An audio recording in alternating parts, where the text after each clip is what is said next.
ఇండియాలో ఎటువంటి marriage system ఉంది, ఆ మ్యారేజ్ సిస్టంలో ఉన్నటువంటి లోపాలేంటి, మన ఇండియాలో ఉన్నటువంటి మ్యారేజ్ సిస్టమ్ వల్ల స్త్రీల హక్కులు హరించబడ్డాయి.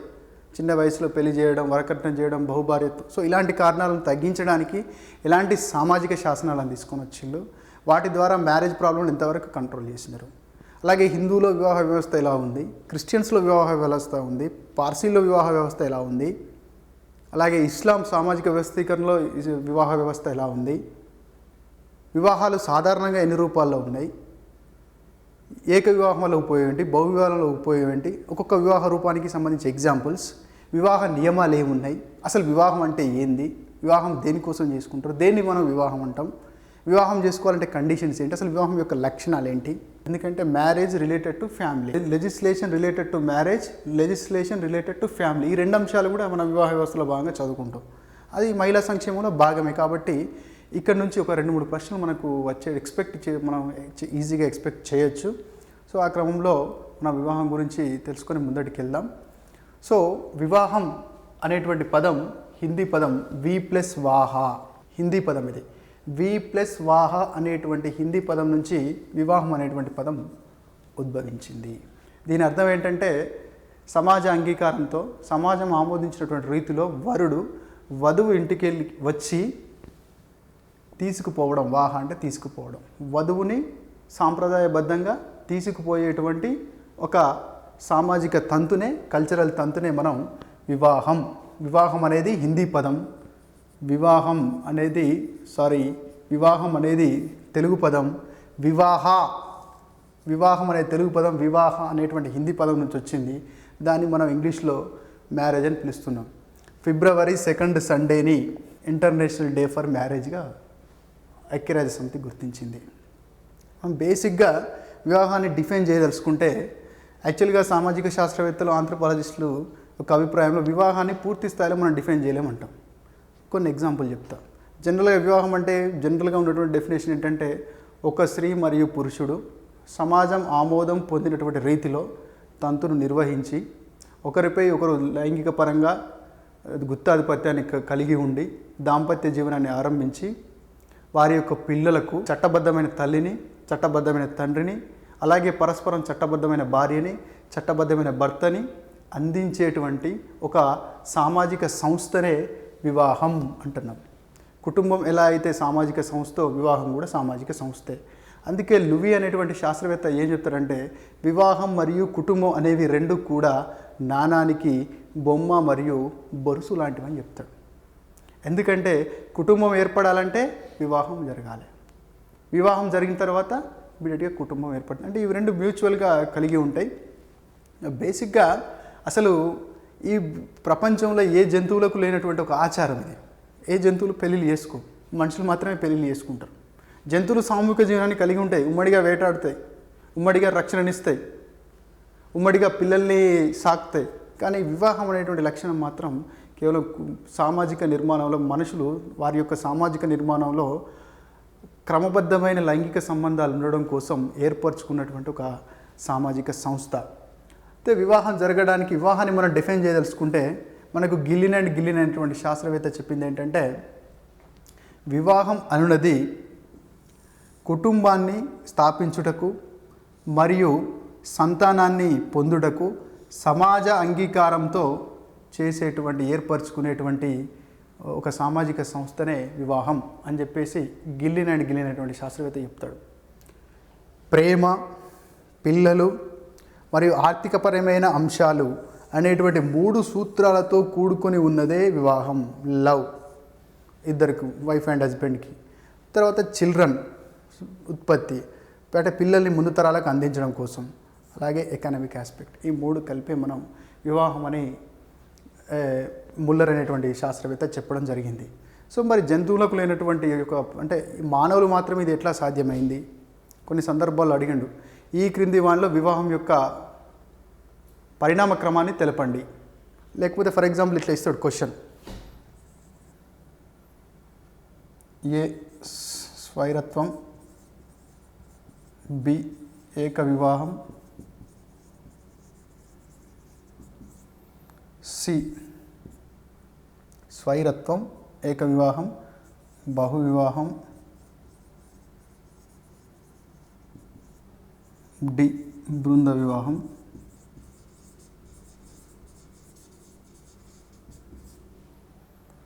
వీరిని సరైన క్రమంలో అమర్చండి.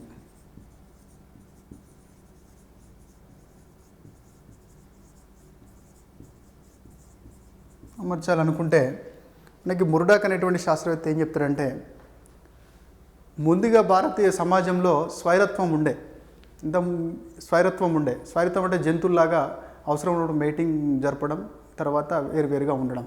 ఆ క్రమంలో జన్మించినటువంటి పిల్లలు తల్లితో మాత్రమే ఉండే, అంటే ఆ రకంగా స్టార్టింగ్లో మాతృస్వామ్య కుటుంబం ఉన్నదనేటువంటి భావన ఉండే. కానీ తర్వాత అంటే ఫుడ్ కోసం, లైవ్లీహుడ్ కోసం స్త్రీ శారీరకంగా పురుషుడితో పోల్చినప్పుడు బలహీనంగా ఉండి వేటాడలేదు కాబట్టి అప్పుడు పురుషుడి మీద డిపెండ్ అయింది. పురుషుడు తన యొక్క లైంగిక అవసరాల కోసం, తనకు పిల్లలు అంటే తనకు సంతానం కావాలనేటువంటి ఇన్స్టింక్ట్, పేరెంటల్ ఇన్స్టింక్ట్ ఉంటుంది కాబట్టి, సో మన అనేటువంటి ఫీలింగ్, బిలాంగింగ్నెస్ అనేది, తర్వాత సైకలాజికల్ అటాచ్మెంట్ అనేది ఉంటుంది కాబట్టి తనకు కూడా స్త్రీతో అవసరం ఏర్పడ్డది. సో అందువల్ల ఇద్దరు కలిసి ఒకే దగ్గర నివసించేటువంటి అవసరం ఏర్పడ్డది, అక్కడే కుటుంబం ఏర్పడ్డది అని చెప్పడం జరిగింది. సో ఇలా ఒక దగ్గర నివసించినప్పుడు లైంగిక సంబంధాలు వాళ్ళిద్దరి మధ్య మాత్రమే స్థిరకాలంగా ఉండేందుకే ఈ కుటుంబ వివాహ వ్యవస్థ ఏర్పడ్డదని అధికంగా శాస్త్రవేత్తలు అభిప్రాయపడడం జరిగింది. సో అందులో భాగంగా ముందు స్వైరత్వం ఉండే, స్వైరత్వం తర్వాత బృంద వివాహం వచ్చింది. బృంద వివాహం తర్వాత బహు వివాహం ఏర్పడ్డది. బహు వివాహం తర్వాత ఏక వివాహం ఏర్పడ్డది. పశువుల అంటే ఎలాంటి సంబంధాలు లేకుండా ఉండేవాళ్ళు స్వైరత్వంతో విచ్చలవిడి విశృంఖలంగా. తర్వాత ఏమైంది, బృందాలుగా వివాహం చేసుకునేటువంటి వాళ్ళు. బృందాలు వివాహం చేసుకునే వాళ్ళు కాస్త అలా కాదు, కరెక్ట్ కాదని చెప్పేసి బహు వివాహం చేసుకోవడం మొదలుపెట్టిళ్ళు. ఇక ఆధునిక కాలంలో బహు వివాహం యొక్క అనర్థాలను అర్థం చేసుకొని ఏక వివాహానికి రావడం జరిగింది. సో ఇలా మనకి ముర్డాక్ అనేటువంటి శాస్త్రవేత్త కుటుంబ పరిణామ క్రమాన్ని మనకి తెలపడం జరిగింది. సో కొన్ని అబ్నార్మల్ కండిషన్స్, మనం వివాహం అనగానే స్త్రీ పురుషుల మధ్య జరుగుతుంది, దానికి సామాజిక అంగీకారం, సోషల్ అప్రూవల్ అని కంపల్సరీ. లేదో నేను ఏదో సీక్రెట్గా పెళ్లి చేసుకుని వచ్చినట్టు దాన్ని మనం పెళ్ళి అనం. మనం హిందూ వివాహ వ్యవస్థలో పాణిగ్రహ సంకల్పన చేస్తాం. ఫస్ట్ హిందూ వివాహ సంప్రదాయంలో మొదటగా ప్రారంభమయ్యేటువంటి తంతు ఏంటంటే పాణిగ్రహ సంకల్పన లేదా పాణిగ్రహ సంకల్పన ఉంటాం. సో దాంట్లో పలానా వధువుని, పలానా వరుడిని, ఈ కుటుంబ సభ్యులు అంటే ఈ కుటుంబానికి చెందిన వధువు, ఈ కుటుంబానికి చెందిన వరునికి మధ్య వివాహం జరుపుతున్నామని సమాజానికి చెప్తాం. అందుకోసం వివాహాన్ని అందరి ముందు జరిపేది. సమాజానికి చెప్పినప్పుడు ఆ సమాజం వారికి అప్రూవల్ ఇచ్చినట్టు, అంటే వారు రేపు పొద్దున వాళ్ళిద్దరు కలిసి కుటుంబాన్ని స్థాపించినప్పుడు వీళ్ళిద్దరు భార్యాభర్తలు, ఇది వీళ్ళ కుటుంబం, వాళ్ళకు జన్మించిన పిల్లలు వీళ్ళ పిల్లలు. ఇది మనకు చట్ట ప్రకారం చూసుకున్నప్పటికీ కూడా హిందూ సాంప్రదాయం ప్రకారం జరిగినటువంటి వివాహం, అంటే ఆర్య సమాజంలో జరిగిన వివాహం కావచ్చు, లేదా హిందూ సాంప్రదాయం ప్రకారం జరిగిన వివాహం కావచ్చు, లేదా ఏదైనా వివాహ చట్టం కింద జరిగినటువంటి వివాహాన్ని ప్రభుత్వం కూడా వివాహంగా పరిగణిస్తుంది. అలా కాకుండా ఇటు చట్ట ప్రకారం జరగకుండా, హిందూ సంస్కరణల ప్రకారం అంటే వారి మత సంస్కరణల ప్రకారం జరగకుండా ఏదో సీక్రెట్గా పెళ్లి చేసుకుంటే దాన్ని మనం వివాహం. అంటే నువ్వు పెళ్లి చేసుకునే విషయం సమాజానికి తెలవాలి, అప్పుడే నీకు సామాజిక అంగీకారం వస్తుంది. అంటే నువ్వు పెళ్లి చేసుకునే విషయం సమాజం తెలవాలంటే సమాజం కొన్ని నియమాలు పెడుతుంది. ఏం నియమాలు పెడుతుంది? వయస్సు పరమైన నియమాలు, కులం పరమైనటువంటి నియమాలు, తర్వాత ఆస్తుల పరమైనటువంటి నియమాలు. సో కొన్ని నియమాలు, అది వివాహ నియమాలు అనేటువంటి కండిషన్లో మనం చూసుకుందాం. సో సమాజం ఏర్పరిచినటువంటి విధానంలో, పద్ధతిలో, అంటే ఆయా సమాజాలు, ఆయా మత వర్గాలు ఏర్పరిచినటువంటి విధానంలో ఆయా మత సభ్యులు, ఆయా సమాజ సభ్యులు వివాహాన్ని జరిపినప్పుడు సోషల్ అప్రూవల్ వస్తుంది. సోషల్ అప్రూవల్ వివాహానికి వచ్చినప్పుడు వాళ్ళిద్దరి మధ్య లైంగికంగా గుత్యాధిపత్యం ఉంటుంది. అంటే వివాహాన్ని చేసుకోవడం అంటే లైంగిక అవసరాలు తీర్చుకోవడం కోసం, సమాజానికి ముందు తరాలకు సభ్యుల్ని అంటే సమాజ సభ్యుల్ని అందించడం కోసం. సో ఇలా అలాగే పరస్పరం మానసిక అవసరాలు, వాత్సల్య అవసరాలు, ప్రేమ అవసరాలు, ప్రాథమిక అవసరాలు, ద్వితీయ అవసరాలు, తృతీయ అవసరాలు. అంటే మనిషి ఒక్కడిగా జీవించలేడు. వివాహం అనేటువంటి జీవిలోకి ఎంటర్ అయిన తర్వాత కుటుంబం అనేటువంటి సమూహం ఏర్పడుతుంది. అందులో ఎవరి పాత్రను వాళ్ళు నిర్వహిస్తారు, తద్వారా సమాజం ముందడికి మనగలుగుతుంది. అయితే కొన్ని సందర్భాల్లో అబ్నార్మల్గా మనం చూసినట్టయితే పురుషులకు మధ్య వివాహం జరిగేటువంటి కొన్ని తెగలు ఉన్నాయి. సో అజెండాలో చూసినట్టయితే అజెండాలో తెగ నాయకుడిగా కావడానికి ముందు ఒక బాలుని వివాహం చేసుకోవాలి, అది వారి యొక్క సాంప్రదాయం. అలాగే స్త్రీలకు మధ్య జరిగేటువంటి వివాహం. న్యూ ఇయర్ సమాజంలో స్త్రీలకు మధ్య వివాహం జరుగుతుంది. అంతెందుకు మా హిందూ సమాజంలో కొన్ని కులాలకు సంబంధించినప్పుడు పిల్లలు అంటే 20 సంవత్సరాలు దాటినటువంటి అంటే యుక్త వయసుకు వచ్చినటువంటి పిల్లలు చనిపోయినప్పుడు వాళ్ళు ఒకవేళ బ్యాచిలర్లు అయినట్టయితే వారికి జిల్లేడు చెట్టు లాంటి దాటితో వివాహం జరిపించి అప్పుడు వాళ్ళని అంతిమ సంస్కారాలు నిర్వహిస్తారు. అంటే వివాహంతో అక్కడ జీవితం పరిపూర్ణమవుతుంది. వేదాలు కూడా అదే చెప్తాయి. పెళ్ళి కాకముందు పురుషుడు సగమే, పెళ్ళైన తర్వాతనే పురుషుడు పరిపూర్ణత సాధిస్తాడు. స్త్రీ జన్మించింది తల్లి కావడం కోసమే, పురుషుడు జన్మించింది తండ్రి కావడం కోసమే అని వివాహాన్ని వేదాలు మనకు చెప్తా ఉన్నాయి. అంటే అలా వాళ్ళు అయినప్పుడు మాత్రమే సమాజానికి మనం సభ్యులు అందిస్తాం, లేకపోతే సమాజానికి సభ్యులు అందించాం. సమాజానికి సభ్యుల్ని అందించాలంటే కూడా అది సమాజ అంగీకార రీతిలో అందించాలి, లేకపోతే అగమ్య గమన నిషేధం లేకుండా పోయి ఎవరికి ఏమవుతారు, ఎవరంటే ఒక జంతు సమాజంలాగా తయారయ్యేటువంటి అవకాశం ఉంటుంది. కాబట్టి సో మన వివాహం అనేది అసలు యాక్చువల్గా ముడ్డాకు చెప్పినటువంటి సిద్ధాంతానికి వ్యతిరేకంగా వెస్టర్ మార్క్ ఏం చెప్పినట్టంటే హిస్టరీ ఆఫ్ హ్యూమన్ మ్యారేజ్ అనేటువంటి గ్రంథంలో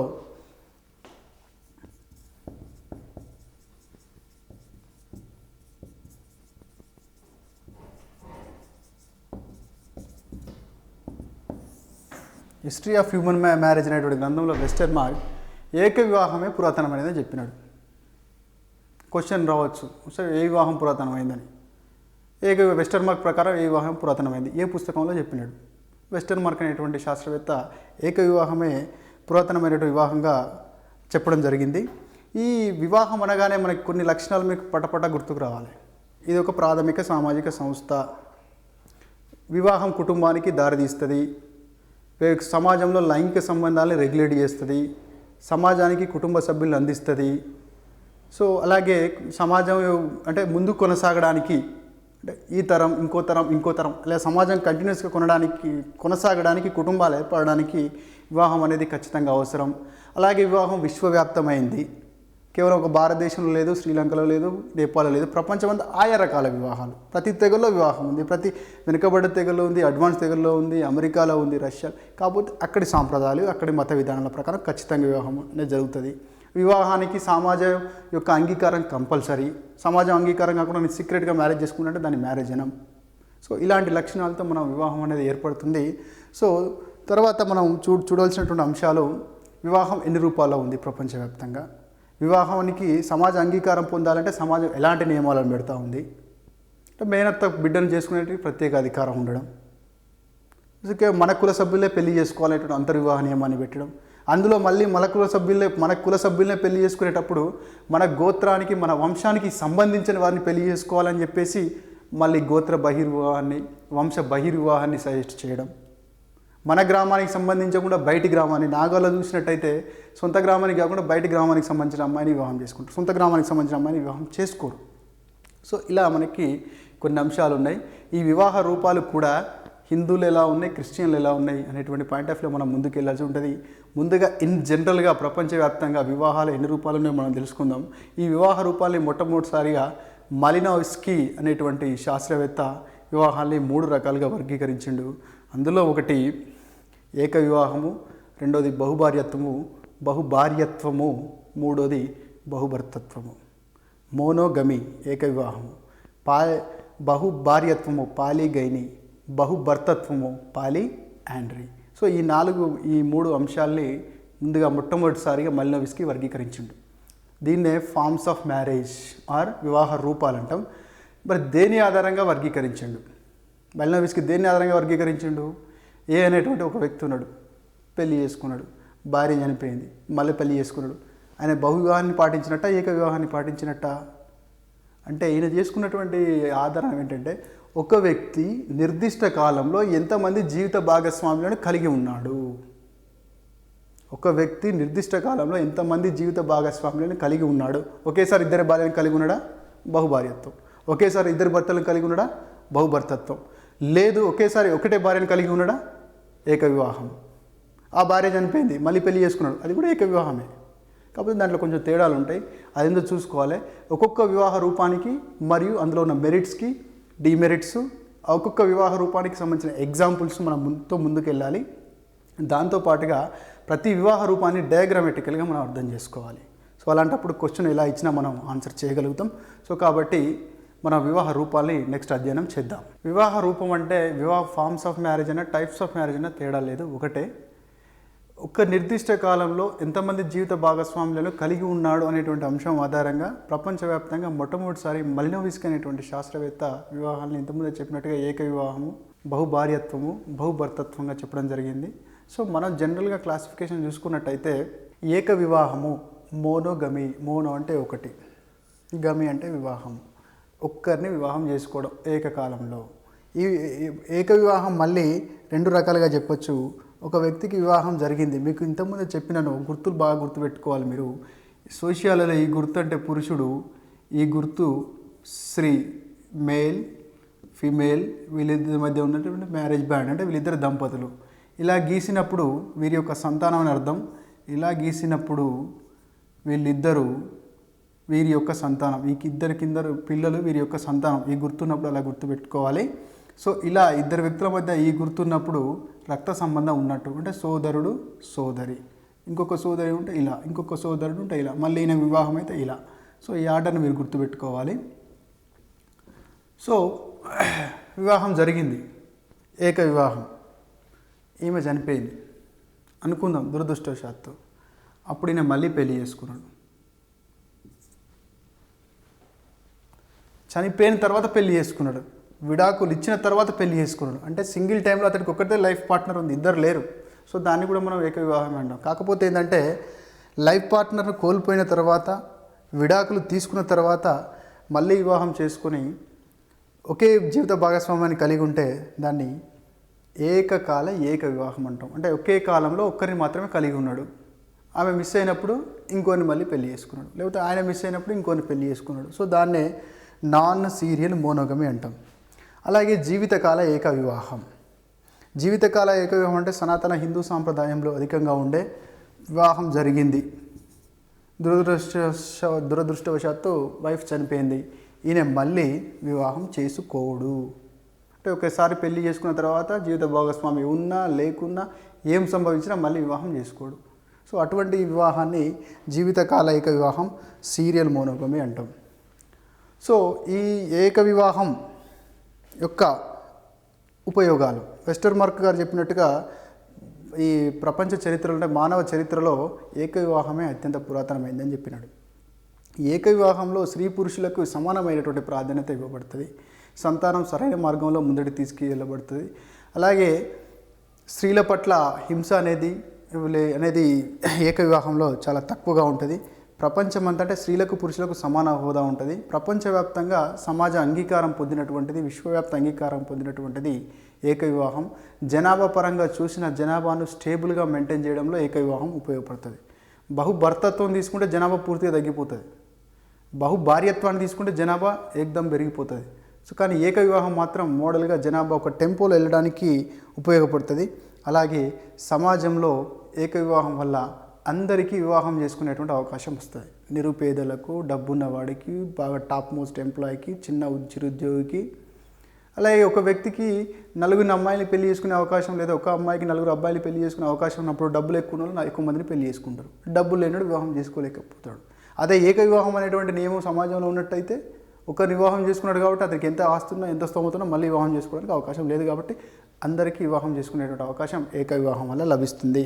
సో కాబట్టి ఏక వివాహం అనే నాగరికతకు చిహ్నంగా పేర్కొంటూ ప్రపంచంలోని అత్యధిక సమాజాలు ఏక వివాహాన్నే పాటిస్తున్నాయి. పురాతన భారతీయ సనాతన సాంప్రదాయంలో ఏక వివాహంలో కూడా అది కూడా జీవితకాల ఏక వివాహాన్ని పాటించేటువంటి కార్యక్రమాన్ని మనం చూడొచ్చు. ఏక వివాహానికి సంబంధించినటువంటి చిత్రపటాలు మనం ఇంతకుముందు చూసినాం. ఇది భార్య చనిపోయిన, అంటే జీవిత భాగస్వామి చనిపోయినా మళ్ళీ పెళ్లి చేసుకోలేదు. సో కాబట్టి దీన్ని జీవితకాల ఏక వివాహం అంటాం. ఇక్కడ ఈమె చనిపోకముందు ఈయన పెళ్లి చేసుకోలేదు, ఆమె చనిపోయిన తర్వాత పెళ్లి చేసుకున్నది, లేదా ఈయన చనిపోకముందు ఈమె పెళ్లి చేసుకోలేదు, ఈయన చనిపోయిన తర్వాత వేరే ఒక పురుషుని పెళ్లి చేసుకుంది. సో దాన్ని మనం ఏకకాల ఏక వివాహంగా చెప్పుకుంటాం. సో ఈ ఏకకాల ఏక వివాహాన్నే దంపతి వివాహం అని కూడా పిలవడం జరుగుతుంది. సో మనకు ఉన్నటువంటి రెండవ రకం బహు వివాహం. బహు వివాహం అంటే మనం అర్థం చేసుకోవాల్సింది ఏంటంటే ఒక పురుషుడు లేదా ఒక స్త్రీ ఏకకాలంలో ఇద్దరు భర్తని కలిగి ఉండడం, లేదా ఒకటికంటే ఎక్కువ జీవిత భాగస్వాముల్ని కలిగి ఉండేటువంటి వివాహ విధానం బహు వివాహం. అందులో ఒక స్త్రీ ఒకరికంటే ఎక్కువ భర్తల్ని కలిగి ఉంటే బహుభార్యత్వం అని, పాలిగని అని. ఒక పురుషుడు ఒక స్త్రీ ఒకరికంటే ఎక్కువ భర్తల్ని కలిగి ఉంటే బహుభర్తత్వం, పాలియాండ్రీ అని. ఒక పురుషుడు ఒకరికంటే ఎక్కువ భార్యల్ని కలిగి ఉంటే బహుభార్యత్వం. సింపుల్గా గుర్తుపెట్టుకోండి, బహుభార్యత్వం అంటే 1 husband more wives. అలాగే బహుభర్తత్వం అంటే 1 వైఫ్ మోర్ హస్బెండ్స్. అనేక మంది భార్యలు, ఒకటి కంటే ఎక్కువ భార్యలు కలిగి ఉన్నట్టయితే దాన్ని బహుభార్యత్వ వివాహం అంటాం. ఒక స్త్రీ ఒకరికంటే ఎక్కువ భర్తల్ని ఏకకాలంలో కలిగి ఉన్నట్టయితే దాన్ని బహుభర్తత్వం అంటాం. మనం చిత్రపటంలో చూపించినట్టయితే పురుషుడు ఒక స్త్రీని వివాహం ఆడిండు, మళ్ళొక్క స్త్రీని వివాహం ఆడిండు. సో దీన్ని మనం బహుభార్యత్వంగా చెప్పుకుంటాం. సో అలాగే ఈ బహుభార్యత్వంలో కూడా ఇలా మనం పెట్టినప్పుడు అంటే ఈ పురుషుని యొక్క భార్యలు ఇద్దరు సోదరీమణులు, ఈ పురుషుని యొక్క భార్యలు ఇద్దరు వైఫ్ 1 వైఫ్ 2 ఇద్దరు కూడా సోదరీమణులు. ఇలాంటి సందర్భంలో ఇలాంటి వివాహాన్ని అంటే ఒక వ్యక్తి సొంత అక్క చెల్లెలను భార్యలుగా కలిగి ఉన్నట్టయితే అటువంటి వివాహ రూపాన్ని భగినీ బహుభార్యత్వము అంటాం. భగినీ బహుభార్యత్వము ఇంగ్లీష్లో సరోరల్ పాలిగని అంటాం. సరోరల్ పాలిగని అంటాం. అలాగే ఒకవేళ ఇదే పురుషుడు ఇద్దరు భార్యల్ని కలిగి ఉన్నాడు, బహుభార్యత్వాన్ని పాటిస్తున్నాడు, కానీ ఇతని యొక్క వైఫ్స్ మధ్యలో ఎలాంటి సోదర సంబంధం, రక్త సంబంధం లేదు. అలాంటప్పుడు అలాంటి బహుభార్యత్వాన్ని అభగినీ బహుభార్యత్వము, నాన్ సరోరల్ పాలిగని అంటాం. సో ఇక్కడ ఏంటంటే ముఖ్యమైన విషయము, భగినీ బహుభార్యత్వం ఎవరి దగ్గర పాటిస్తారు, అభగినీ బహుభార్యత్వం ఎవరు పాటిస్తారు, ఇది చాలా ఇంపార్టెంట్. భగినీ బహుభార్యత్వం అనేది సమాజంలో గోండులు, ముండాలు, ఇబల్స్లో, భారతీయ సమాజంలో గోండులు, ముండాలు, ఇబల్స్లో భగినీ బహుభార్యత్వం అవపడుతుంది. యజమాని ఉన్నాడు, పెద్ద కూతురికి పెళ్లి చేసినాడు, ఒక చిన్న పాప ఉంది. సో ప్రమాదవశాత్తు పెద్ద కూతురు చనిపోయింది. సో అప్పుడు కుటుంబం ఆగమైంది అనేటువంటి ఉద్దేశంతో పెళ్ళిడికి వచ్చినటువంటి అమ్మాయిని మళ్ళీ అదే అబ్బాయికి వివాహం చేసేటువంటి ఒక రకమైన అంటే దాంట్లో ఒక దృక్పథం అంటే కుటుంబాన్ని కాపాడాలనుకునే దృక్పథం, తన పెద్ద కూతురు మళ్ళీ సౌతి తల్లి వస్తున్నటువంటి దృక్పథం. సో ఇలాంటి కారణాల వల్ల భగినీ బహుభార్యత్వం అనేది చాలా సందర్భాల్లో మనకి అవపడుతుంది. సో ఇలా భగినీ భార్యత్వం అంటే అక్క చెల్లెళ్ళు అంటే మొదటి భార్య మరణించినప్పుడు ఈమె సోదరిని వివాహం చేసుకోవడాన్ని భార్య భగినీ న్యాయం అంటాం.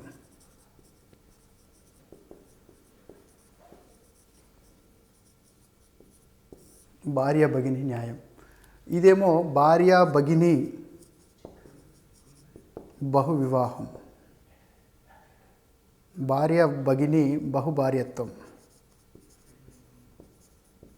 ఇక్కడ ఏమైంది, మొదటి వైఫ్కు పిల్లలు లేరని, మొదటి వైఫ్కు మగపిల్లలు పుట్టట్లేదని, లేదా మొదటి వైఫ్కు ఆరోగ్యం సరిగా లేదని వాళ్ళ సిస్టర్ని పెళ్లి చేసుకునేటువంటి కారణాలు. ఇక్కడ అక్క చనిపోయింది, చిన్నపిల్లలు ఉన్నారు, ఆమె సోదరిని పెళ్లి చేసుకోవడం భార్య భగినీ న్యాయం. ఇక్కడ భార్య భగినీ న్యాయానికి వచ్చినప్పుడు వైఫ్ చనిపోయినప్పుడు ఆమె సోదరిని, అవివాహిత సోదరిని వివాహం చేసుకునేటువంటి న్యాయాన్ని భార్య భగినీ న్యాయం అంటాం. సొంత సోదరిని మనల్ని వివాహం చేసుకోవడాన్ని భార్య భగినీ బహుభార్యత్వము అని పిలవడం జరుగుతుంది. ఇట్లాంటి భగినీ బహుభార్యత్వం ముఖ్యంగా గోండ్స్లో, ముండాస్లో, ఇబల్స్లో మనకు స్పష్టంగా గోచరిస్తుంది. చాలా సందర్భాల్లో సాధారణ సమాజాల్లో కూడా కనిపిస్తుంది. అభగినీ బహుభార్యత్వంలో ఈ వ్యక్తి ఒకరికంటే ఎక్కువ వైఫ్ 1 వైఫ్ 2 ఇద్దరిని కలిగి ఉన్నాడు, కానీ వీళ్ళ మధ్య ఎటువంటి సంబంధం లేదు. సో ఎందుకు ఇలా కలిగి ఉన్నాడు అంటే మొదటి భార్యకి సంతానం లేదని, మొదటి భార్యకు ఆరోగ్యం బాగాలేదని, సోషల్ ప్రెస్టేజ్ కోసం, రాజకీయ లబ్ధి కోసం. సో ఇలాంటి రకరకాల కారణాల వల్ల ఈ వ్యక్తి రెండవ భార్యనికి పెళ్లి చేసుకోవడానికి సిద్ధపడ్డాడు. ఆ రోజుల్లో సమాజం అంగీకరించింది. హిందూ వివాహ చట్టం రాకముందు అండ్ అభగినీ బహుభార్యత్వానికి నాగాలు, బైగాలు, ఉరలీలు. అలాగే బహువివాహంలో మరొక రూపం బహుభర్తత్వం. బహు అంటే ఎక్కువ, భర్తత్వం, పాలి అంటే ఎక్కువ, యాండ్రీ అంటే భర్తలు. సో ఎక్కువ మంది భర్తలు, ఏకకాలంలో ఒక స్త్రీ ఎక్కువ మంది భర్తల్ని కలిగి ఉండడం.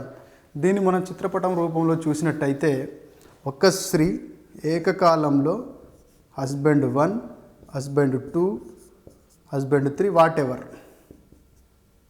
ఎన్నైనా ఉండొచ్చు. అంటే మనకు ఒకటి కంటే ఎక్కువ ఉంటే చాలు, ఈ కండిషన్ అప్లై అవుతుంది. కాబట్టి ఒక స్త్రీ వైఫ్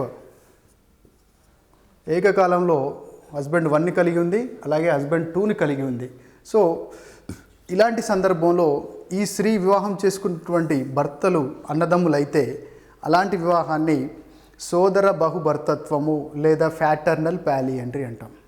సింపుల్గా చెప్పాలంటే ఒక స్త్రీ సొంత అన్నదమ్ముల్ని వివాహం చేసుకున్నప్పుడు, సొంత అన్నదమ్ములు అంటే ఒక స్త్రీ అన్నదమ్ములు అయినటువంటి వాళ్ళని తన భర్తలుగా చేసుకుంటే అటువంటి దాన్ని సోదర బహుభర్తత్వం అంటాం. ఇలాంటి ఎగ్జాంపుల్ మనకి నీలగిరి తోడాసులో అవపడుతుంది. నీలగిరి తోడాసులో ఒక స్త్రీ ఆ ఇంట్లో ఉన్నటువంటి పెద్ద సోదరిని వివాహం చేసుకుంటే ఆటోమేటిక్గా అతని కనిష్ట సోదరులకు కూడా వివాహం అయినట్టుగానే భావించబడుతుంది. ఆమె ఆ ఇంట్లో అందరు అన్నదమ్ములకి భార్యగానే ట్రీట్ చేయబడుతుంది. సో అలాగే ఒక స్త్రీ ఒకరికంటే ఎక్కువ హస్బెండ్స్ని కలిగి ఉన్నప్పుడు వారి మధ్య ఇక్కడ ఎలాంటి సోదర సంబంధం ఉంది కాబట్టి ఇది ఫ్యాటర్నల్ పాలియాండ్రీ, సోదర బహుభర్తత్వము, తోడాలు ఎగ్జాంపుల్. ఇక్కడ కూడా స్త్రీ ఇద్దరు భర్తల్ని కలిగి ఉంది కానీ వాళ్ళ మధ్య ఎట్లాంటి సోదర సంబంధం లేదు. సో ఇలాంటి ఎగ్జాంపుల్ని, ఇలాంటి విధానాన్ని అసోదర బహుభర్తత్వము లేదా నాన్ ఫ్యాటర్నల్ పాలియాండ్రీ అంటాం. ఇది మనకు కేరళలోని నాయర్స్లో అవపడుతుంది.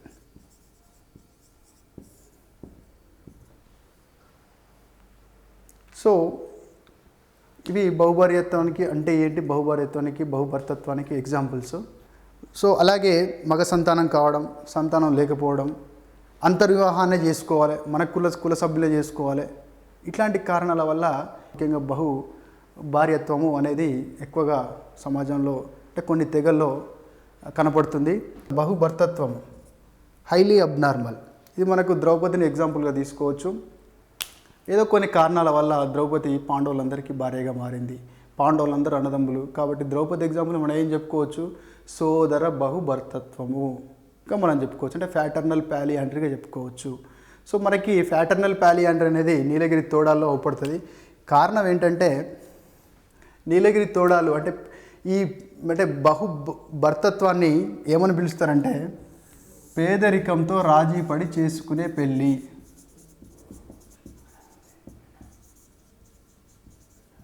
పేదరికంతో రాజీ పడి చేసుకునే వివాహం అంటాం. ఎందుకంటే గిరిజన తెగల్లో ఓలి అనేటువంటి సాంప్రదాయం ఉంటుంది. అంటే కుటుంబం ఆ స్త్రీని నష్టపోయినందుకు వరుడు ఆ కుటుంబానికి కొంత డబ్బును చెల్లించాలి. దాన్ని మనం ఓలి అంటాం. ఓలి చెల్లించలేనటువంటి వరుడు ఓలి చెల్లించలేని స్థితిలో ఉన్నప్పుడు ఆ కుటుంబం ఆ వరుణ్ణి కొన్ని రోజులు ఆ కుటుంబానికి సేవను అందించమని చెప్తుంది. కానీ కొన్ని తెగల్లో ఓలి చెల్లించినప్పుడు ఎలాంటి అవకాశం ఇవ్వకుండా అతనికి అమ్మాయిని ఇవ్వడానికి ముందుకు రారు. సో అలాంటి సందర్భంలో పేదరికంతో ఓలి చెల్లించి భార్యని పొందలేని సందర్భాల్లో అన్నదమ్ములు అందరూ కలిసి ఒకే భార్యని వివాహం చేసుకునేటువంటి వివాహమే తోడాలో కనబడుతుంది. అందుకే దాన్ని పేదరికంతో రాజీపడి చేసుకునే వివాహం అంటాం. సో ఇల్లున్నటువంటి అబ్నార్మాలిటీస్ ఏంటంటే బహుభార్యత్వం వల్ల ఏమవుతుంది, జనాభా అనేది విపరీతంగా పెరిగిపోతుంది. బహుభర్తత్వం వల్ల ఏమవుతుంది, ఒక స్త్రీ తన జీవితకాలంలో ఎంతమంది సంతానాన్ని పొందగలదో అంతమందినే పొందగలుగుతుంది. కాబట్టి 10 మంది భర్తలకు కూడా 2 లేదా 3 సంతానం మాత్రమే వచ్చేటట్టు అవకాశం ఉంటుంది. బహుభార్యత్వంలో ఖచ్చితంగా తల్లి ఎవరో తండ్రి ఎవరో చెప్పొచ్చు. కానీ బహుభర్తత్వంలో తండ్రిని నిర్ధారించడం కష్టమవుతుంది. ఒక స్త్రీకి తోడా స్త్రీకి 4 భర్తలు ఉన్నారు. సో ఆమె ఇప్పుడు గర్భాన్ని ధరించింది. ఆమె పుట్టబోయే బిడ్డకు తండ్రి ఎవరు? సో ఇలాంటి సందర్భంలోనే తోడాల్లో సామాజిక తండ్రి అనేటువంటి కాన్సెప్ట్ను అడాప్ట్ చేసుకుంటారు. సామాజిక తండ్రి.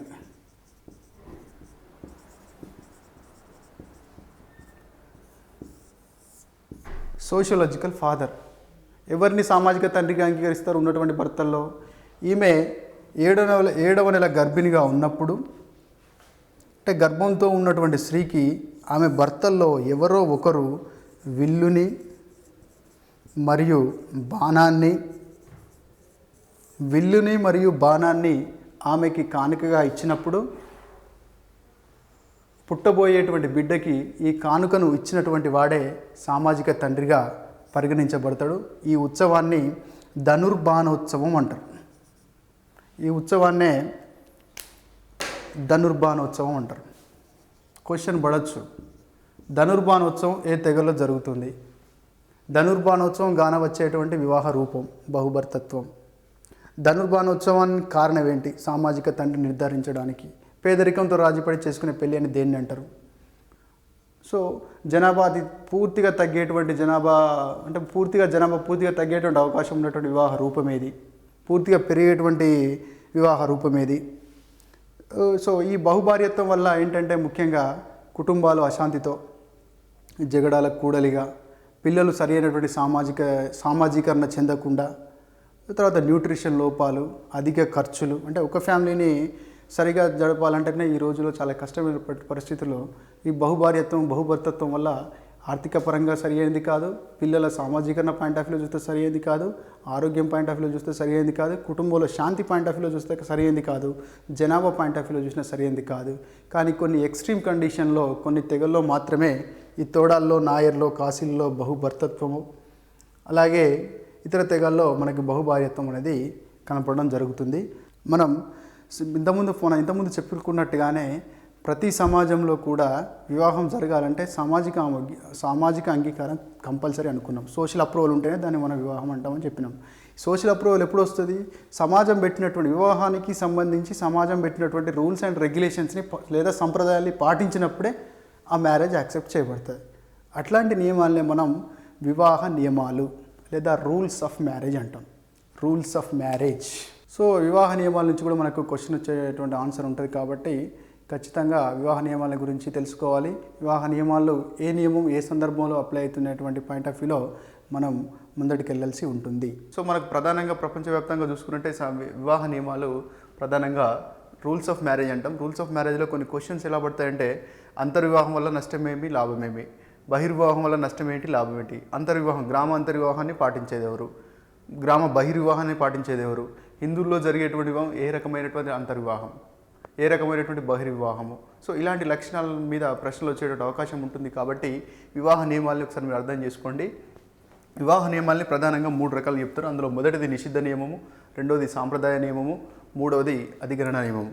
నిషిద్ధ నియమం యొక్క ముఖ్య ఉద్దేశం ఏంటంటే ఎవరిని వివాహం చేసుకోకూడదు, ఎవరెవరి మధ్య లైంగిక సంబంధాలు ఉండకూడదు అని చెప్తుంది. అంటే ఎవరిని వివాహం చేసుకోకూడదో చెప్పేది నిషిద్ధ నియమము. ఎవరిని వివాహం చేసుకోవచ్చు, ఎవరిని వివాహం చేసుకోకూడదు, ఈ 2 విషయాలు చెప్పేది సాంప్రదాయవిహిత నియమము. అలాగే అధికరణ నియమం యొక్క ముఖ్యాంశం ఏంటంటే ఎవరిని వివాహం చేసుకుంటే మంచిది, ఎవరిని వివాహం చేసుకుంటే దాన్ని మేలైన వివాహం అంటాము, దాన్ని మనం అధికరణ వివాహం అంటాం. సింపుల్గా గుర్తుపెట్టుకోండి. ఇక్కడ ఎవరిని వివాహం చేసుకోవద్దో చెప్తుంది, ఇక్కడ ఎవరిని వివాహం చేసుకోవాలి, ఎవరిని వివాహం చేసుకోకూడదో చెప్తుంది. ఈ నియమం అధికరణ నియమం మాత్రం ఎవరిని వివాహం చేసుకుంటే చాలా మంచిది అనేటువంటి విషయాన్ని సమాజం మనకు ఈ నియమాల ద్వారా తెలుపుతుంది. నిషిద్ధ నియమం అంటే రక్త సంబంధికుల మధ్య, దగ్గరి బంధువుల మధ్య, ఒకటే వంశాన్ని పాటించేటువంటి వ్యక్తుల మధ్య లైంగిక సంబంధాలు ఉండకూడదు అనేటువంటి ఉద్దేశంతో రూపొందించినటువంటి నియమమే నిషిద్ధ నియమము. దాన్నే మనం అగమ్య గమన నిషేధం అని చెప్తాం. సమాజంలోకి అగమ్య గమన నిషేధం ఎలా వచ్చింది అనేటువంటి భావనని వివరించడం కోసం మనకు కొన్ని సిద్ధాంతాలు ఉన్నవి. అందులో ముఖ్యంగా వెస్టర్మార్క్ చెప్పినటువంటిది శైశవ విహిత సిద్ధాంతము లేదా బాల్య స్నేహ సిద్ధాంతము. దీనికి 2 పేర్లు ఉన్నాయి, శైశవ విహిత సిద్ధాంతము లేదా బాల్య స్నేహ సిద్ధాంతము. ఒకే కుటుంబంలో కలిసిమెలిసి పెరగడం వల్ల ఒకే కుటుంబంలోని వ్యక్తుల మధ్య లైంగిక ఆకర్షణ ఉండదు. అందువల్ల అంటే వాళ్ళు బాల్యం నుంచి కలిసి ఉన్నారు కాబట్టి వాళ్ళ మధ్య లైంగిక ఆకర్షణ ఉండదు కాబట్టి వివాహం వాళ్ళిద్దరి మధ్య చేయకూడదు అనేటువంటి వివరణతో వెస్టర్మార్క్ గారు శైశవ విహిత సిద్ధాంతాన్ని చెప్పడం జరిగింది. కాబట్టి వివాహం కోసం ఒక కుటుంబం మరొక కుటుంబం మీద తప్పనిసరి ఆధారపడుతుంది, తద్వారా బంధుత్వం అనేది విస్తరిస్తుంది. సో సిగ్మండ్ ఫ్రాయిడ్ గారు తన యొక్క మానసిక విశ్లేషణ సిద్ధాంతము సైకో అనాలిసిస్ థియరీలో సమాజం పెట్టినటువంటి నియమ నిబంధనలకు అనుగుణంగా కేవలం ఇట్ ఓరియంటెడ్తో జన్మించినటువంటి వ్యక్తి సమాజం యొక్క రూల్స్ రెగ్యులేషన్స్ను సామాజీకరణ ప్రక్రియలో నేర్చుకొని తనలో ఈగోని సూపర్ ఈగోని డెవలప్ చేసుకొని ప్రిన్సిపల్ ఆఫ్ రియాలిటీ అంటే ఈగో పాటించేటువంటి సూత్రమైన ప్రిన్సిపల్ ఆఫ్ రియాలిటీకి అనుకూలంగా, ప్రిన్సిపల్ ఆఫ్ మొరాలిటీకి సూపర్ ఈగో పాటించేటువంటి ప్రిన్సిపల్ ఆఫ్ మొరాలిటీ అనేటువంటి సూత్రానికి అనుగుణంగా అంటే సమాజం నిర్దేశించినటువంటి నియమాలకు అనుగుణంగా నడుచుకునేటువంటి క్రమంలో ఈ అగమ్యగమన నిషేధాన్ని పాటిస్తాడు అని చెప్పేసి సిగ్మండ్ ఫ్రాయిడ్ చెప్పడం జరిగింది. అలాగే మలినోవిస్కీ కుటుంబ చీలిక సిద్ధాంతం అంటే ఒకే కుటుంబంలోని వ్యక్తుల మధ్య లైంగిక ఆకర్షణలో వివాహం అనేది జరిగితే కుటుంబం చివరికి చీలిపోయేటువంటి అవకాశం ఉంటుంది కాబట్టి వాళ్ళ మధ్య లైంగిక ఆకర్షణలు ఉండవు, వాళ్ళ మధ్య వివాహ సంబంధాలు ఉండవు అని చెప్పేసి మలినోవిస్కీ చెప్తాడు. అబెరాల్ స్వరాశిస్త ప్రజనన సిద్ధాంతము అంటే జెనెటికల్గా ఒకే దగ్గర సంబంధం ఉన్నటువంటి వ్యక్తుల మధ్య వివాహం జరిగినప్పుడు అది నష్టానికి దారితీస్తుంది కాబట్టి అగమ్య గమన నిషేధం ఆచరణలోకి వచ్చిందని అభిప్రాయాలు చెప్పడం జరుగుతుంది. అలాగే టైలర్ కుటుంబ సభ్యుల మధ్య ఇలాంటి అనైతిక ప్రవర్తన ఉన్నప్పుడు కుటుంబాల మధ్య సహకారం ప్లేస్లో పోటీ సంఘర్షణ వస్తుంది కాబట్టి అగమ్య గమన నిషేధాన్ని పాటిస్తున్నారు అని టైలర్ చెప్పడం జరిగింది. ప్రీవియస్ ఎగ్జామ్లో అగమ్య గమన నిషేధానికి సంబంధించి టైలర్ చెప్పినటువంటి సిద్ధాంతం ఏంటి, మల్నవిస్కి చెప్పినటువంటి సిద్ధాంతం ఏంటి, శైశవీత సిద్ధాంతాన్ని చెప్పిన వారెవరు, లేదా ఇక్కడ నలుగురు సైంటిస్టుల పేర్లు 4 సిద్ధాంతాల పేర్లు ఇచ్చి మ్యాచింగ్ పాయింట్ ఆఫ్ వ్యూలో క్వశ్చన్స్ అడిగినటువంటి అవకాశం ఇంతకుముందు కనిపించింది. సో కాబట్టి ఈ విషయాన్ని మీరు గుర్తుంచుకోండి. నిషిద్ధ నియమం ఎవరిని వివాహం చేసుకోకూడదు మాత్రమే చెప్పేది. రెండవది సాంప్రదాయ విహిత నియమం, ఎవరిని చేసుకోకూడదు, ఎవరిని చేసుకుంటే మంచిది. అంటే 2 ఎవరిని చేసుకోవచ్చు, ఎవరిని చేసుకోకూడదు. ఈ 2 అంశాల గురించి నియమాలు రూపొందించినటువంటిదే సాంప్రదాయ విహిత నియమం. సాంప్రదాయ విహిత నియమంలో మనకు ప్రధానంగా 2 రకాల నియమాలు, ఒకటి అంతర్వివాహ నియమం ఎండోగమి, బహిర్వివాహ నియమము ఎగ్జోగమి, రూల్ ఆఫ్ ఎగ్జోగమి అని పిలవాలి. అంతర్వివాహ నియమాన్ని రూల్ ఆఫ్ ఎండోగమి అని పిలవాలి. మనం చూస్తాం అంతర్వివాహం అంటే ఒక సామాజిక వర్గానికి లేదా ఒక సమూహానికి చెందినటువంటి వ్యక్తి అదే సమూహానికి చెందినటువంటి వ్యక్తిని మాత్రమే వివాహం చేసుకోవాలి అనేటువంటి నియమాన్ని అంతర్వివాహ నియమం అంటాం. అలాగే ఒక సమూహానికి చెందినటువంటి వ్యక్తి తన సమూహానికి చెందినటువంటి వ్యక్తిని కాకుండా బయటి సమూహానికి చెందినటువంటి వ్యక్తిని వివాహం చేసుకోవాలి అని చెప్పేటువంటి నియమాన్ని బహిర్వివాహం అంటాం. హిందూ సామాజిక వ్యవస్థలో 2 రకాల లక్షణాలు మనకు అవపడతాయి. మనం వివాహం చేసుకునేటప్పుడు సమాజంలో కుల అంటే ఒకే కులానికి సంబంధించిన వ్యక్తుల మధ్య వివాహం జరుగుతుంది. దాన్ని కుల అంతర్వివాహము అంటాం. కులాంతర వివాహం కాదు, కుల అంతర్వివాహం అంటే ఒకే కులానికి సంబంధించినటువంటి వ్యక్తుల మధ్య జరిగేటువంటి వివాహం, దాన్నే క్యాస్ట్ ఎండోగమి. అలాగే ఒకే గ్రామానికి సంబంధించిన వ్యక్తుల మధ్య మాత్రమే వివాహం జరగాలంటే విలేజ్ ఎండోగమి. సో ఈ రకంగా మనం చెప్పుకోవచ్చు. మన భారతదేశంలో ఎక్కువగా కూడా క్యాస్ట్ ఎండోగమి, ఒకే కులానికి సంబంధించిన వ్యక్తుల మధ్య వివాహం జరిగేటువంటి సాంప్రదాయాన్ని మనం చూస్తున్నాము. అలాగే ఎగ్జోగమి, హిందూ సామాజిక వ్యవస్థలో ఎగ్జోగమి లక్షణాన్ని కూడా మనం గమనించవచ్చు. బహిర్వివాహం, ఒకే ఎక్స్ అనే కులం సభ్యుల మధ్య వివాహం జరుగుతుంది, కానీ వారు ఆ కులంలో అందరిని వివాహం చేసుకోవడానికి అవకాశం లేదు. తన వంశానికి సంబంధించిన వారిని, తన గోత్రానికి సంబంధించిన వారిని, తన పిండానికి సంబంధించిన వారిని, తన ప్రవరకు సంబంధించిన వారిని మాత్రం వివాహం చేసుకోవాలి. సో ఇలా మనకి పిండ ఎగ్జోగమి, గోత్ర ఎగ్జోగమి, ప్రవర ఎగ్జోగమి మనకి కానవస్తుంది. వంశ ఎగ్జోగమి మనకి కానవస్తుంది. ప్రవర ఎగ్జోగమి ఎక్కువగా బ్రాహ్మణ్స్లో కనిపిస్తుంది. వంశ ఎగ్జోగమి, గోత్ర ఎగ్జోగమి అనేవి ఇతర కులాల్లో మనకి కానవస్తుంది.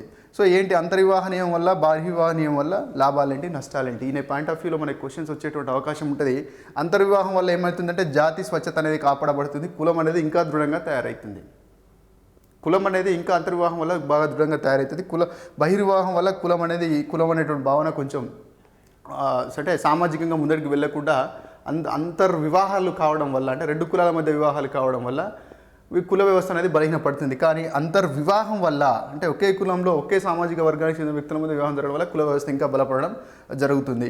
ఫర్ ఎగ్జాంపుల్ ఒక కులంలో స్కేర్సిటీ ఉందనుకుందాం, సెక్స్ రేషియో చాలా తక్కువ ఉందనుకుందాం. అప్పుడు ఏమవుతుంది, ఓలి లాంటి సాంప్రదాయం పెరుగుతుంది.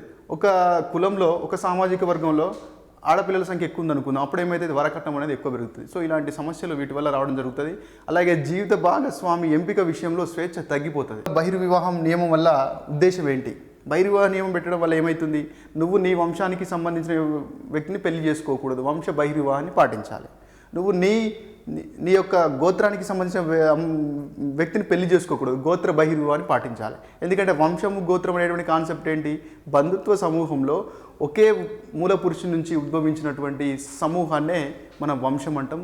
అలాగే అంటే మనకు ఖచ్చితంగా తెలిసినటువంటి మూల పురుషు నుంచి ఉద్భవించినటువంటి బంధు సమూహాన్ని మనం వంశం అంటాం. అలాగే ఒక ఊహించిన మూల పురుషు నుంచి ఉద్భవించినటువంటి బంధు సమూహాన్ని గోత్రం అంటాం. సింపుల్గా అర్థం చేసుకోవాలంటే వంశాల కలయికతో గోత్రాలు ఏర్పడతాయి, లేదా గోత్రాలే వంశాలుగా విడిపోతాయి. సో కాబట్టి మన గోత్రానికి సంబంధించిన వ్యక్తి అని తెలిసినప్పుడు అతను మనకు అంటే సోదర సంబంధం, సోదరి సంబంధం, తల్లి సంబంధం, కూతురు సంబంధం ఉంటుంది. కాబట్టి వాళ్ళ మధ్య వివాహం జరగకూడదని చెప్పేసి గోత్ర బహిర్వివాహము, వంశ బహిర్వివాహాన్ని కూడా హిందూ వ్యవస్థలో మనం పాటిస్తాము. బహిర్వివాహం వల్ల ఏంటంటే అగమ్య నిషేధాన్ని కూడా మనకు ఇండైరెక్ట్గా పాటించడానికి బహిర్వివాహం అంటే రక్త సంబంధం ఉన్నటువంటి వారి మధ్య వివాహాన్ని నిషేధించడానికి, అంటే దూరపు రక్త సంబంధం ఉన్న వారి మధ్య వివాహాన్ని నిషేధించడానికి బహిర్వివాహం మనకు ఉపయోగపడుతుంది. చివరిది 3వ నియమావళి అధిగణన నియమాలు. అంటే ఎవరిని వివాహం చేసుకోవడానికి ఒక వ్యక్తికి ప్రత్యేకమైన హక్కులు ఉంటాయి. ఇంతకుముందు ఈ ప్రశ్న రావడం జరిగింది. ఈ క్రింది వానిలో ఏ వివాహ నియమము ఒక వ్యక్తికి మరో వ్యక్తిని పెళ్లి చేసుకోవడానికి ప్రత్యేకమైన హక్కులు కలిగి ఉంటాయని చెబుతుంది. ఏంటది? నిషిద్ధ నియమమా, సాంప్రదాయవేత నియమమా, అధిగణన నియమమా? అధిగణన నియమము. అంటే ఒక ఎక్స్ అనేటువంటి వ్యక్తికి ఈ పద్ధతి ద్వారా వై అనే వ్యక్తిని పెళ్లి చేసుకోవడానికి హక్కు అనేది ఉంటుంది అని చెప్పేదే అధిగణన నియమము. అందులో మనకి ప్రధానంగా 2 రకాలుగా చెప్పుకోవచ్చు. ఒకటి పిత్రీయ సంతతుల మధ్య జరిగేటువంటి వివాహాలు, 2 దేవర న్యాయము, 3 భార్య భగిని న్యాయము. పిత్రీయ సంతతి వివాహాలు అంటే ఒక తరం ముందు తరానికి సంబంధించినటువంటి పిల్లలైనటువంటి 2వ తరం వారి మధ్య జరిగేటువంటి వివాహాలు. ఎగ్జాంపుల్, పిత్రీయ సంతతి వివాహాలు కనుక మనం ఎగ్జాంపుల్ తీసుకుంటే ఇది ఒక ఫస్ట్ జనరేషన్, వీళ్ళిద్దరి సంతానాలు వీళ్ళిద్దరు సోదరులు. అంటే ఒక జనరేషన్కు సంబంధించినటువంటి వ్యక్తుల మధ్య జరిగేటువంటి వివాహాన్ని పిత్రీయ సంతతి వివాహాలు అంటాం. అది సోదరుల పిల్లల మధ్య కావచ్చు, సోదరి మనుల పిల్లల మధ్య కూడా కావచ్చు. ఒకవేళ ఆ వివాహం గనక ఇద్దరు సోదరుల పిల్లల మధ్య జరిగితే లినియర్ కజిన్ మ్యారేజ్ అని, సోదరుడు సోదరి మణి పిల్లల మధ్య జరిగితే క్రాస్ కజిన్ మ్యారేజ్ అని పిలుస్తాం. ఈ క్రాస్ కజిన్ మ్యారేజెస్నే మన దగ్గర మేన వివాహాలు అని పిలుస్తాము. దీన్ని లినియర్ కజిన్ మ్యారేజ్ని సమాంతర పిత్రీయ సంతతి వివాహాలుగా పిలుస్తాం. అంటే కన్ఫ్యూజ్ కాకూడదు. సమాంతర పిత్రీయ సంతతి వివాహాలు ఇద్దరు అక్క చెల్లెల పిల్లల మధ్య కానీ, ఇద్దరు అన్నదమ్ముల పిల్లల మధ్య కానీ జరిగేటువంటి వివాహాలు. క్రాస్ కజిన్ మ్యారేజెస్ సోదరి మరియు సోదరుని పిల్లల మధ్య జరిగేటువంటి వివాహాల్ని మనం క్రాస్ కజిన్ మ్యారేజెస్ అంటాం. మన ఇండియాలో ఎక్కువగా మేనరిక వివాహాలు జరుగుతాయి. అరబ్ ప్రపంచంలో లినియర్ కజిన్ మ్యారేజెస్ జరిగేటువంటి అవకాశం లాంటి సాంప్రదాయం ఉంది. ఈ మేన వివాహాలను కూడా మళ్ళీ ఒకటి మాతృపార్శ్వ మేనరికం, 2 పితృపార్శ్వ మేనరికంగా చెప్పుకోవచ్చు. సో ఇలా ఈ నియమాల మీద మనకు ఎక్కువ క్వశ్చన్స్ ఎక్కడ పడతాయంటే అంతర్వివాహం మీద, బహిర్వివాహం మీద మనకు పడతాయి. గ్రామ బహిర్వివాహానికి ఎగ్జాంపుల్ ఏంటి?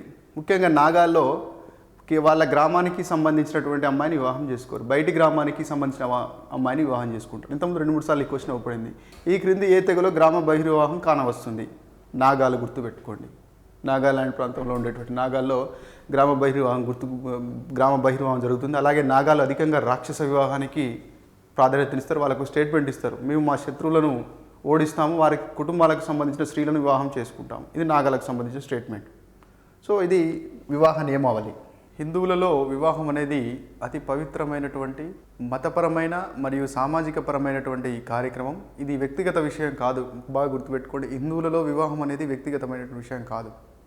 వ్యక్తికి సమాజం నిర్దేశించినటువంటి లక్ష్యాలను పూర్తి చేసుకోవడానికి వివాహం అనేది ఏర్పడింది. వేదిక సాహిత్యంలో మనకు చెప్తారు, పురుషుడు తండ్రి కావడం కోసమే జన్మించినాడు, స్త్రీ తల్లి కావడం కోసమే జన్మించినది. తండ్రి అయిన తర్వాతనే పురుషుడు పూర్తిస్థాయి పురుషుడే గుర్తించబడతాడు. వివాహం కానంత వరకు పురుషుడు 50% మాత్రం పురుషుడే అని మనకి పురాతన వేద సాహిత్యంలో చెప్పడం జరుగుతూ ఉన్నది. అలాగే భారతదేశం అంటే హిందూ సమాజం యొక్క వివాహం యొక్క ముఖ్య లక్షణాలు చెప్పినట్టయితే ఇది ఒక వ్యక్తిగత కార్యం కాదు, సామాజిక పరమైన కార్యక్రమం. హిందూ వివాహం దేనికోసం ఏర్పడింది, హిందూ వివాహం యొక్క ముఖ్య లక్షణాలు ఏంటి అనేటువంటి పాయింట్ ఆఫ్ వ్యూలో కపాడే గారు marriage and family system in India అనేటువంటి గ్రంథంలో హిందూ వివాహానికి సంబంధించి 3 లక్షణాలని మనకు ప్రధానంగా చెప్పడం జరిగింది. మొదటి లక్ష్యం ఏంటంటే ధర్మం, 2వ లక్ష్యం ప్రజ, 3వ లక్ష్యము ప్లెజర్ లేదా కామం. ధర్మము అంటే వ్యక్తి వివాహం చేసుకొని సమాజం పట్ల తాను నిర్వర్తించేటువంటి ధర్మాలను నిర్వర్తించాలి. అదే పంచమహాయజ్ఞాలను కంప్లీట్ చేయాలి. సమాజానికి ముందు తరాలను అందించడం కోసం 2వ లక్ష్యమైనటువంటి ప్రజ అంటే ఉత్పత్తి, సంతానాన్ని ఉత్పత్తి చేసి ముందు తరాలకు అందించాలి. 3వది కామం.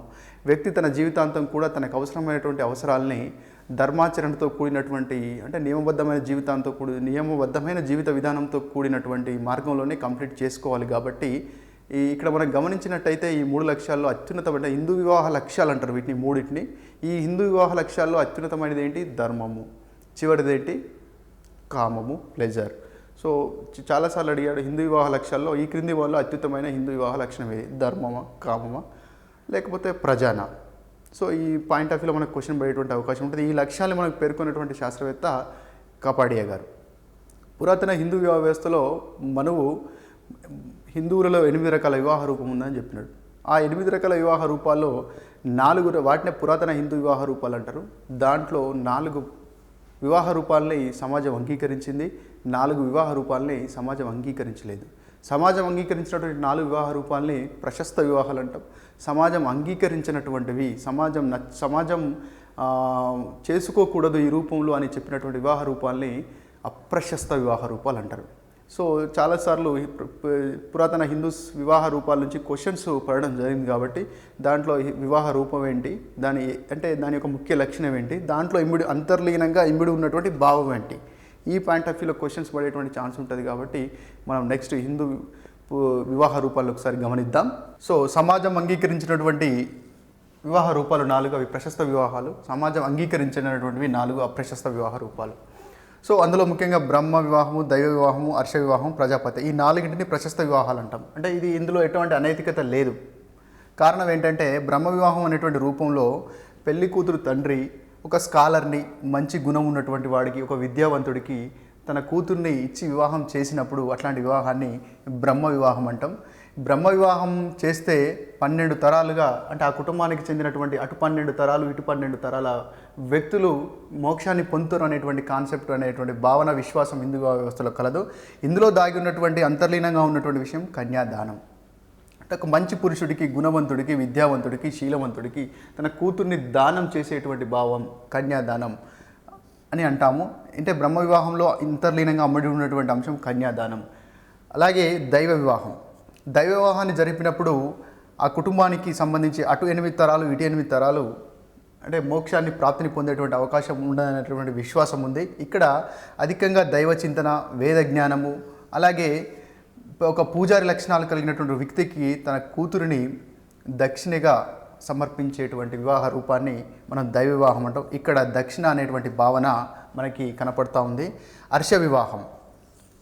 కుటుంబ యజమానిగా వధువు తండ్రి తనకు సమాజం నిర్దేశించినటువంటి కార్యక్రమాల్ని పూర్తి చేసుకోవడానికి సహకరించినటువంటి వరునికి తన కూతుర్నిచ్చి వివాహం చేసినట్టయితే అలాంటి వివాహాన్ని హర్ష వివాహం అంటాం. సింపుల్గా ఆ వ్యక్తి యజ్ఞాన్ని నిర్వర్తించాలి. యజ్ఞాన్ని నిర్వర్తించాలంటే గోవు కావాలి. ఆ గోవును స్వీకరించి వరుడు నుంచి ఆ గోవుకి బదులుగా తన కూతురిని అతడికిచ్చి వివాహం చేసినట్టయితే, అంటే ఇతడు తన యొక్క సామాజిక ధర్మాన్ని నిర్వర్తించడం కోసం ఆ యువకుడు సహకరించుండు కాబట్టి అతడికి కృతజ్ఞతగా తన కూతురు నుంచి వివాహం చేస్తే అలాంటి వివాహాన్ని హర్ష వివాహం అంటాం. హర్ష వివాహాన్ని పర్ఫామ్ చేసినప్పుడు అటు 8 తరాలు ఇటు 8 తరాలు మోక్షాన్ని పొందుతాయనేటువంటి కాన్సెప్టు భావన ఉంది హిందూ సమాజంలో. అలాగే ప్రజాపత్య వివాహం. ఇక్కడ కృతజ్ఞత భావం కానీ, కన్యాదానం కానీ అలాంటివి ఏమి ఉండదు. ఇద్దరిని నూతన దంపతులను ధర్మాచరణ చేయమని చెప్పేసి ఎలాంటి కట్నాలు, కానుకలు లేకుండా సింపుల్గా చెప్పాలంటే ఐడియల్ మ్యారేజ్. ఆదర్శ వివాహం. దీంట్లో ఆదర్శం అనేటువంటి భావన ఇమిడి ఉంటుంది. ఇద్దరికి ధర్మాచరణ చేయమని చెప్పేసి సమాజంలో చక్కగా సమాజం ముందుకు కొనసాగడానికి మీ వంతు సహకారం అందించడం చెప్పేసి ఇద్దరు అంటే వధూవరులకి ఆశీర్వదించి వివాహం చేస్తే దాన్ని మనం ప్రజాపత్య వివాహం అనేది అంటాం. సో ఇక్కడ హర్ష వివాహంలో ఏంటంటే మనం అబ్బాయి దగ్గర నుంచి ఏం తీసుకున్నాడు, గోవుని తీసుకున్నాడు, లేదా ఇంకేదో సామాగ్రి తీసుకున్నాడు. తన కార్యక్రమాలు నిర్వర్తించడం కోసం అమ్మాయి వాళ్ళ తండ్రి అబ్బాయి దగ్గర నుంచి గోవుని తీసుకొని అమ్మాయిని ఇచ్చినాడు. సో ఇక్కడ దాన్ని మనం కన్యాశుల్కంగా భావించకూడదు. కేవలం సామాజిక విధిని నిర్వర్తించడం కోసం ఆ యువకుడు సహకరించిండు కాబట్టి అతడు తన కూతుర్ని కృతజ్ఞత రూపంలో అతడికిచ్చి వివాహం చేస్తే దాన్ని మనం హర్ష వివాహం అంటాం. కాబట్టి అన్నిటికల్లా అంటే ఈ హిందూ వివాహ రూపాల్లో అత్యున్నతమైనటువంటి వివాహ రూపం ఏదైనటువంటి క్వశ్చన్ అంటే చాలాసార్లు అడిగాడు. అది బ్రహ్మ వివాహం. బాగా గుర్తుపెట్టుకోండి. అన్ని 8 హిందూ వివాహ రూపాల్లో అత్యున్నతమైన వివాహ రూపం ఏదంటే బ్రహ్మ వివాహ రూపం. సో మిగతాయి అప్రశస్త వివాహ రూపాలు. అందులో మొదటిది గాంధర్వ వివాహము, అసుర వివాహము, పైశాచిక వివాహము, రాక్షస వివాహం. గాంధర్వ వివాహం అంటే ప్రస్తుత కాలం ఉన్నటువంటి లవ్ మ్యారేజెస్.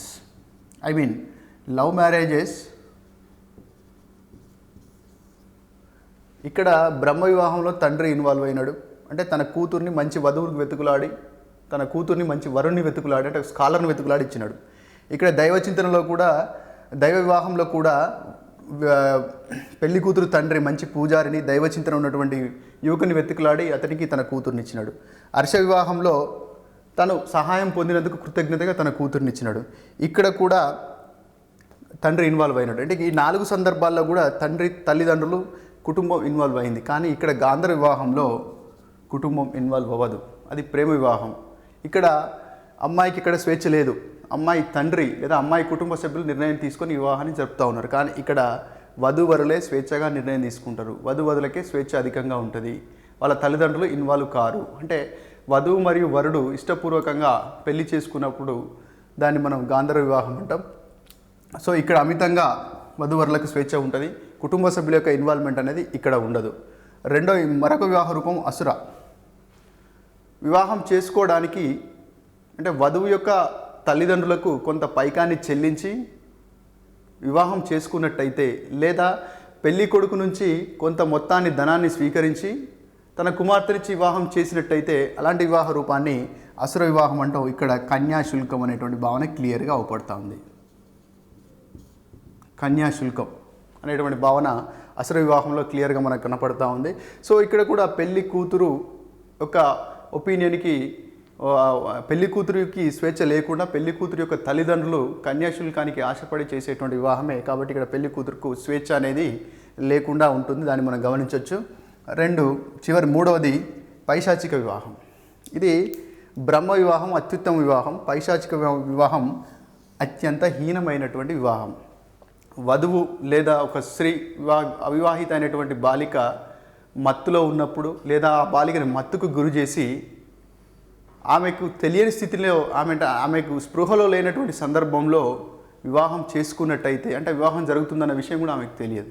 సో అలాంటి సందర్భంలో ఆమెను వివాహం చేసుకున్నట్టయితే అలాంటి వివాహాన్ని పైశాచిక వివాహంగా చెప్తాం. ఇది అత్యంత నీచమైన వివాహంగా పేర్కొనడం జరిగింది. రాక్షస వివాహం. పెళ్లి కూతురు సరుపువాలని, అంటే అమ్మాయి వధువు యొక్క తల్లిదండ్రుల యుద్ధంలో ఓడించి కానీ లేదా వాళ్ళకి తెలియకుండా బలవంతంగా ఎత్తుకొని పోయి కానీ వివాహం చేసుకున్నట్టయితే అలాంటి వివాహాన్ని రాక్షస వివాహం అంటాం. శ్రీకృష్ణుడు చేసుకున్నటువంటి వివాహం రాక్షస వివాహం.